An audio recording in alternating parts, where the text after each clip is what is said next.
two of the biggest things that I'm learning right now in this journey that I'm on is how to love myself and how to be authentic, which is crazy because I would have thought by the age of 39 I would have had those two things figured out. But as I'm learning, a lot of people don't have those two things figured out. And let me tell you, you don't have a single problem in your life except for the fact you don't know how to love yourself. Because I don't know if you can hear me. Hey, do you have something to say? You don't have a single problem in your life except for the fact you don't know how to love yourself or your self-image is messed up. Those two things kind of go side by side because every relationship, every experience that you have in your life is just a mirror unto what you have inside of you. Which is a really hard concept to grasp because we always want to blame everybody around us for our problems, and the problem is you. We always want to blame our childhood. We always want to blame the other person in the relationship. We always want to blame our parents or whatever, but it's truly just a reflection of you. So every relationship that I've been in starts off really strong, and then of course it kind of goes south, which I think that's what it is for a lot of people. But the reason I think that is because we aren't being authentic to ourselves, and also we don't love ourselves the way that we should love ourselves, and then that partner just begins to reflect all of the negative feelings that you have towards yourself. Okay, change of scenery again, but moving on. Relationships tend to go south because we don't love ourselves enough to be who we authentically are. And it's also really hard, I think, to know who you are authentically because we have been taught to be somebody that we're not, right? We've been taught to put on a mask and to do certain things or not do certain things, to say certain things or not say certain things to make people happy, right? To get what we want. And that is so typical and common in most people. But I think it is really, really, really important to learn who you are authentically and to undo all of the layers and the masks that you have been taught to put on. And I think then the question becomes like, how, right? How do I know who I authentically am and not what other people are wanting me to be? How do I learn to love myself, truly love myself, and to start co-creating and manifesting the life that I really want? Well, I've been doing this work, this inner work, this manifestation work, this rewiring of the subconscious brain, all of these like kind of lessons have been coming to me, and I've been working on it for the past like 3 years. And I honestly think that I'm just starting to scratch the surface, which is hard to deal with or understand or grasp, especially if you haven't started this work and you're like, man, fuck that. But it is so, so, so worth it because I know I joke a lot about like, oh, middle-aged mom, like blah, blah, but I'm 39. I'm going to be 40 this year. And I don't feel like I truly feel like I'm going to live into my hundreds, right? So I'm not even halfway done with my life. And I can pick two options. I can continue living the life that I have lived in the past, which is just a circle of basically unhappiness. It's a circle of unfulfillment. It's this circle of searching for something more. Like I feel like for so long there's something missing inside of me, right? And so I chose to go down this path and to fucking work on myself and to learn to really love myself and to learn to be authentically me so I can co-create and attract, right? I attract. I don't chase shit anymore, which is easier said than done.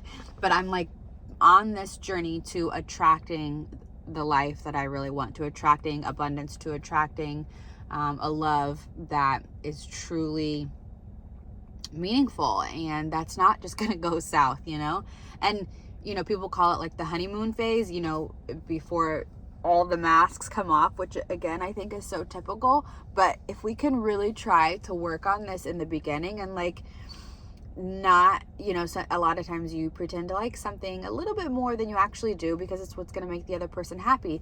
And it's not bad, but it's like, it's not authentically you. So then what happens in a year and you're like, look, I really fucking hate football, right? I don't want to fucking sit here and watch the football game. And dude's like, oh, like I thought you enjoyed this. And that's just a such like little, you know, example. But like for me, I would omit certain, I've talked about this before, like I would omit certain details in the story because I didn't want to make somebody unhappy, or I would throw like a little sugar on something because I avoided confrontation for the fucking life of me, and all it does is dig my hole deeper and deeper.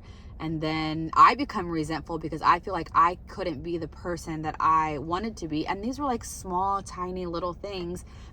And like 4 years later, it's kind of blown up into this huge thing in my relationship. And it's so fucking hard and it's killing me. And we're going through this.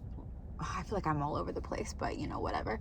We're going through this like breakup thing probably, which is hard for me to admit right now because I cannot see myself without this person. But I don't know what the fuck's gonna happen, especially now because we have a baby together and I have to see and talk to this person every single day, and I truly do love him and I know he loves me, but I don't know. I think it just goes back to authenticity and to loving myself.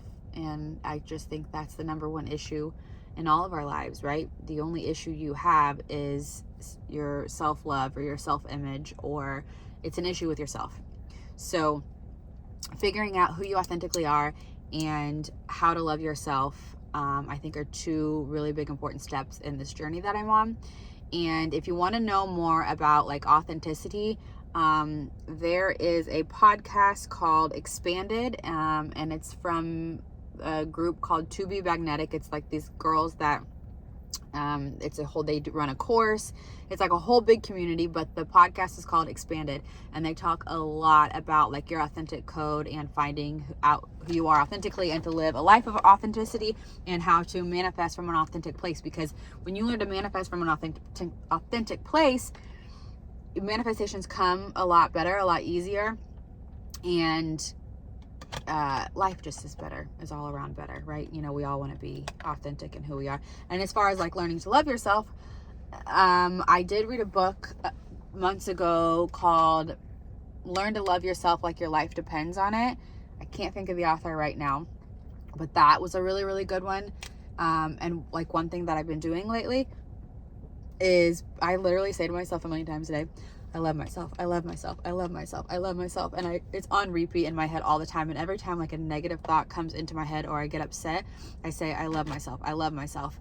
And it's like creating that new neural pathway in your brain, because, you know, you have to say things and repeat things literally like a fucking million times. And the other thing that I think has been really helping me is I just started brushing my teeth with my non-dominant hand, because that activates your brain to work while looking myself in the eye in the mirror and saying I love myself, of course in my brain because I'm brushing my teeth, I can't say it out loud, but that prompts the brain to work and to create a new neural pathway, because sometimes affirmations are really hard to penetrate into your subconscious brain, because we have a RAS, which is a reticular activating system, right? That's called your logical mind, which is a whole nother thing. But sometimes affirmations like I love myself, I love myself, I'm rich, like all of these things don't really penetrate into your subconscious brain, because our brain's fucking smart, right? They're like, no bitch, you're not fucking rich. No bitch, you don't really love yourself. Like, look at all this bullshit that you put yourself through. So learning to love myself and being authentic are huge, and I invite you to try to learn these things as well. Thanks for my TED. I can't talk. Thanks for coming to my TED Talk. Love you.